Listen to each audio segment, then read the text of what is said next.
Hi there, my name is Rich Waterman. I have the great privilege to work with authentic business leaders to help them create impact and legacy through coaching, speaking, and mentoring. And one of the ways I do that is through a concept called Be the Difference Today. And this conversation is one of the many of a series of Be the Difference conversations where I speak to friends of mine who I know are already being the difference or in the process of doing even more in that area. And I've got the great pleasure to have my friend Nick Stammers, who I know from the Tony Robbins. That's where we first met through the Tony Robbins environment. And thanks for your time today, Nick. I'd love if you could tell those watching this video a little bit more about yourself and also your experience in business today. Yeah, sure. I guess I would describe myself as an adventurer in life. I'm definitely an adventurer in business. Have been an entrepreneur for 30 years, but I'm also an adventurer in life. So I love to live life to the full, doing crazy stuff, climb mountains. I'm a pilot, I'm a ski junkie. And yeah, I started my first business back in 1992. Originally graduated as a computer scientist and moved into sales and started my first business with two friends in 92. Software services company. We built that business and sold it in 2000. And then I became actually the boss of the company that bought my business. And then that led me down a whole big corporate career and was the CEO of a public listed company in Sweden for a few years. And then when I left there, started another business again in 2004 called Mobica. And then I started a charity called Just Helping in 2012. So it's kind of spanning a lot of stuff, lots of adventures along the way, and yeah, an awesome journey. Fantastic. It's interesting. A number of entrepreneurs that I speak to have this kind of almost insatiable appetite for the next thing. That sort of as you see, that experience of growth and adventure. And I know one of those things that you've done, which not many have, is I believe it was 2015. You went to the North Pole. What was behind that? Why did you do something as sort of I don't know, extraordinary as that?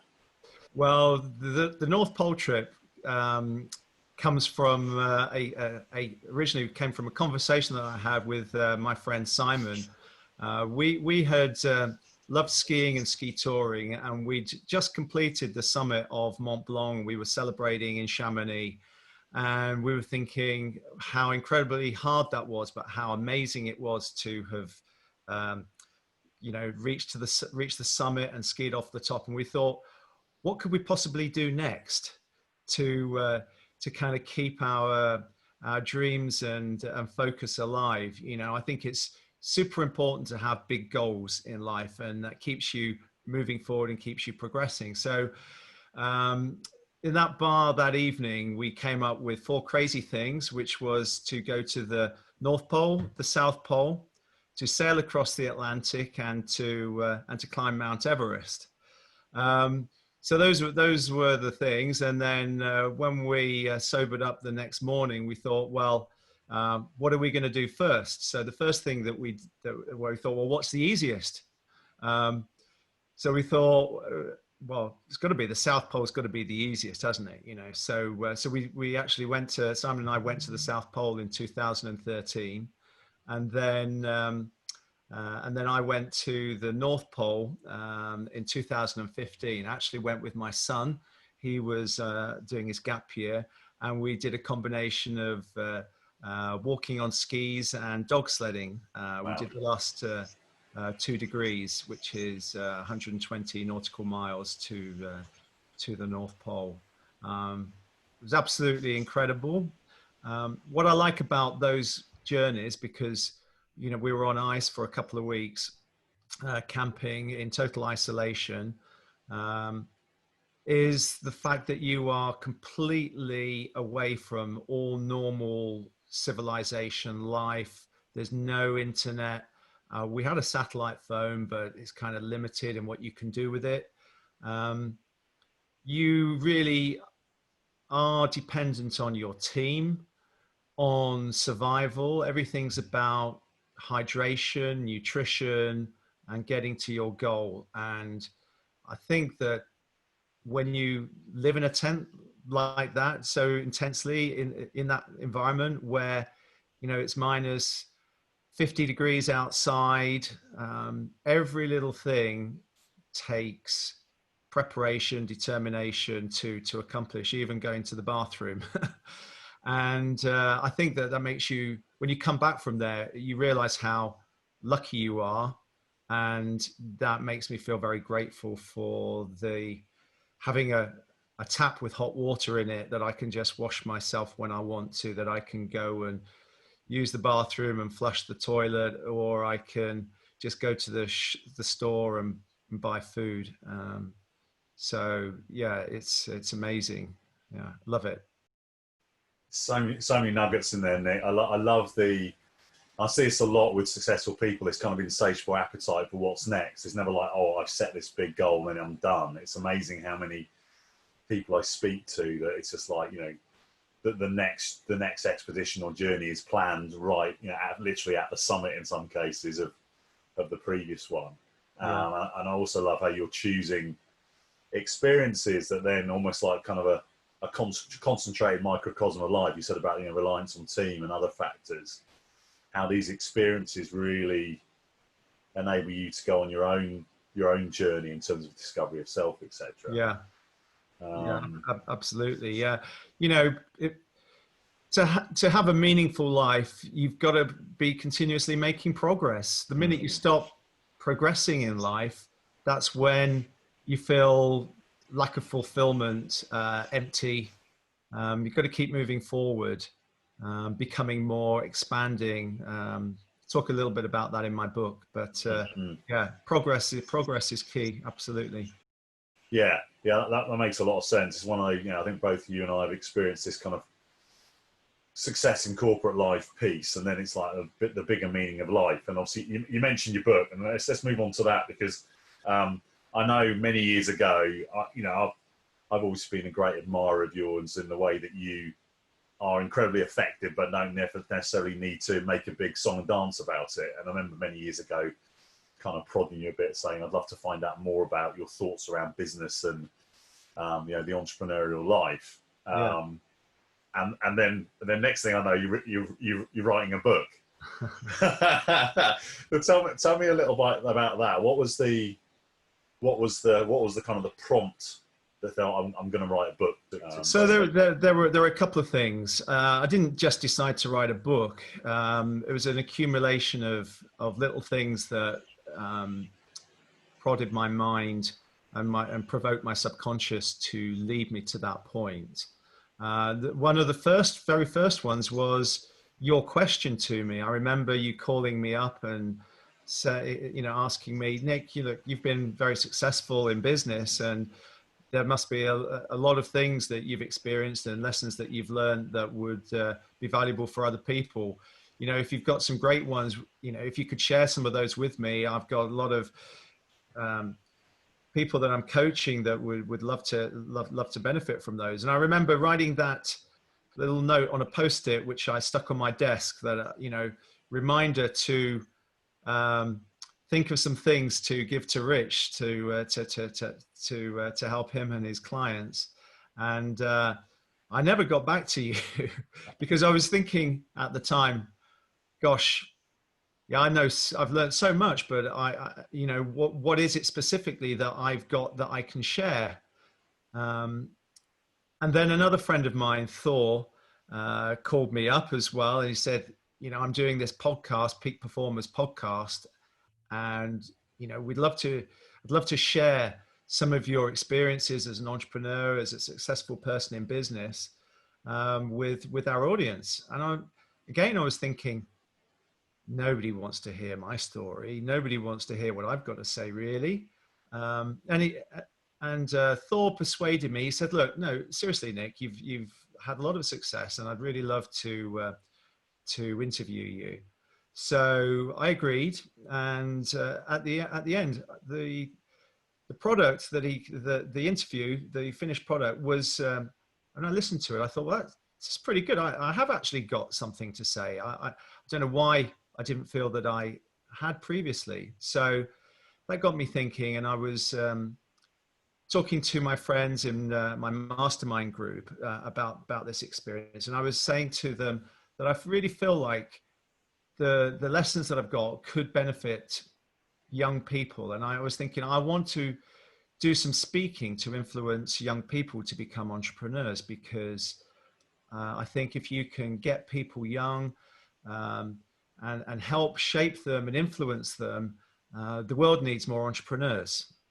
So that was kind of my thinking. And then one of my friends said to me, look, Nick, if you want to speak about this, that's amazing.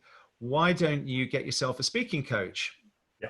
So I went and got myself a speaking coach, a really lovely guy, Joe Williams. Amazing guy. And yeah. And so I went off on the speakers boot camp, and then signed up with Joe to do some more coaching on that subject. But it became pretty clear very quickly that if I'm going to become a speaker, or if I was going to speak about my experience, I needed some content. I needed to shape the things that I'd learned, and that's where the book was born. And yeah, that's where it started. Wow, that's really cool. I love the drive behind it in terms of what you wanted to achieve. And one of the things that I think is so important in the current environment is having people that do come from the right place, do have the right values, that want to express some of their knowledge out into the world. And I'm guessing there's probably quite a lot of people watching this video thinking, I've probably got some things I want to say. I'd really like to write a book. So have you got any sort of advice, or did you take any particular approach in terms of writing the book, and how easy did you find that?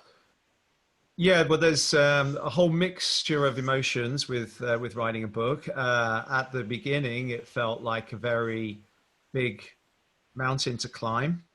And as I've learned, every mountain is climbed just one step at a time. So I started with that. One of the things that Joe asked me to do was to start writing down a storybook, building up a set of stories and experiences that I've had in my life that would be beneficial to other people. So I started making a list of these stories that that would later become core content for my book. So build up, list, I don't know, 50 to 100 stories. I categorize them into different lessons and things like that. And then the idea of the book started to emerge in my head. The original working title was How to Be an Entrepreneur. And I remember flying back from the States, and on that flight back, I just brain dumped an outline skeleton into Apple Notes of what I was going to do, lots of bullet points, subsections, which really is kind of 80-90% of the structure of the book today. And it just came out. So then I knew where I was going then. I had my plan, I had my map. And then it was just about filling out, taking those stories, writing them down, building out, conveying those messages. And for me, that was a long, lengthy process. There was times when it was easier, times when it was harder. That was a long journey. Took a couple of years to get that out. I actually love writing longhand, especially with a pencil. So I just wrote pages and pages and pages and pages. I just left the computer to one side, and it just came out, and I was crossing things out and moving stuff around and notes here and there. And then I took what I'd written, and then I dictated it, and then had that transcribed. Nice. And then it was a big edit process after that. So that's how I did it. Yeah. I love that. I love that finding your way of doing it. One that you could more kind of viscerally associate with the content, and it's that's going to come across in how you express yourself in the book. And it was really cool when I saw the preview of it, of the entrepreneur attitude. It's a very sort of practical, pragmatic book, isn't it? It's definitely not based in theory. It's more like, okay, let's go on a journey together into entrepreneurship. Yeah. Who were you and obviously you originally talked about your first thought was young people and entrepreneurship, but it seems to me it's gone even wider than that. Who's kind of, do you see reading the book? Well, I think you know, this book is useful for all entrepreneurs, because it's covering the whole life cycle of being an entrepreneur. So, you know, it's whether you're just setting out or wanting to set out and just needing the confidence and the push to get you started on your journey, or if you're on your journey but are stuck, like wading through treacle, and you need to rejuvenate, you need to refine your fuel to drive you forward, you need to modify your strategy, maybe you need to change your business, or you are well on your journey, you're super successful, but kind of life is empty, you feel unfulfilled, like your life has not a lot of meaning, and you're asking yourself why, what's this all about? So for all entrepreneurs at different stages in their journey, it's a mindset book. It's it has some practical things in there, but it's not a business school masterpiece. It's a mindset book, and it's a series of conversations and lessons that I've experienced. I love that, Nick. So it's so common. I think what you described, so many elements of my own journey, and certainly the journey I've gone on with some of my clients, where some will jump in with both feet and then wonder when they get down a blind alley what's happened, and some will overthink and overplan and never realise the dreams they had. So I love the approach to that. And I'm really intrigued by the cover. The cover of the book's got an iceberg on it. I noticed there's a lot more of the iceberg beneath the surface. There we go. Yeah. Tell me about the iceberg. Well, you know, there's always more beneath the surface, isn't there? Yeah. You know, and an entrepreneur is somebody, you know, an entrepreneur isn't just somebody who is engaged in building a business. An entrepreneur is who you are. It's who you become on your journey. And so an entrepreneur is somebody that's always, you know, that once you start digging beneath the surface, there's more to be seen and to be had. And it's not until you start looking under the surface that you kind of really understand the potential. I mean, the potential is kind of far, far greater than you realize, both what you can achieve in business and what you can achieve in your life. So the iceberg is a great image for me in representing that to remind you that there's so much more that you can't even see that is there to be had. And as an entrepreneur, that's a driving force for me. I love that, and it's certainly one of the things that I'm very grateful for in life, is being able to have conversations with people like yourself that you know are willing to talk about what's underneath the surface. I think we can learn so much. You know, even if it's just one thing you take away from a conversation, that it's a shift in understanding and reality that you wouldn't have had, you know, just sitting in a vacuum by yourself. Mm-hmm. And I know when we spoke before, you've also mentioned it in this conversation today, was the importance of the spirituality, of the meaning of life piece. I know a significant part of the book covers that. Could you tell me a bit more about that and why you think that's so important? Yeah, so the book is kind of divided into three sections. The first section is all about preparation, and that's focused a lot on the mind, getting your mind ready. Then you start the journey, which is a physical thing. It's about the body. It's an adventure. And then the last third of the book is about, you know, it's about evolution. It's about evolving as a person. And that's where meaning for your life and fulfillment comes. And there's three parts of that. First part is learning the importance of celebrating every little success and every step forward, to lock that in, to create references that you can remember, to become grateful, and to really have gratitude in your life. That's a key part of of that meaningful thing. Then we've already touched on this, but to an entrepreneur must always expand. It is, progress is key, and expanding and becoming more, having more, learning more, growing, finding out what more is beneath the surface of that iceberg, is where you unlock your real potential. Where actually by unlocking, and that's where you really discover your purpose in life. That's kind of a core part of building a meaningful life, is knowing what your purpose is. And as you're expanding and becoming more, then sharing what you've got. That's like putting something back, impacting the world, impacting others.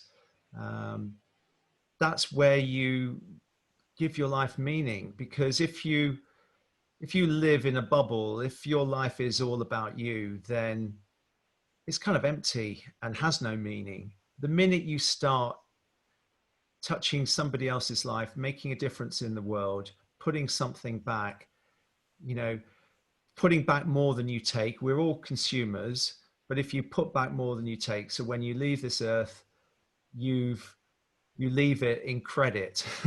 That is how I like to think about it. So those three things: celebrating, growing, and expanding, and sharing are so important. And I spend a third of the book is on that piece.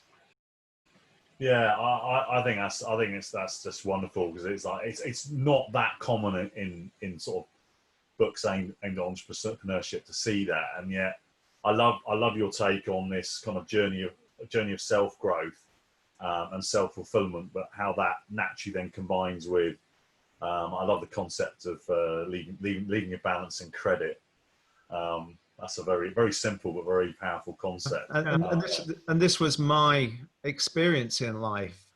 I was very successful in business, and I arrived at a road junction in my life where I felt empty inside, where my marriage was failing, where I had no sense of meaning or purpose, and I felt like I've got everything, but I have nothing. And that's what I'm trying to get across in my book.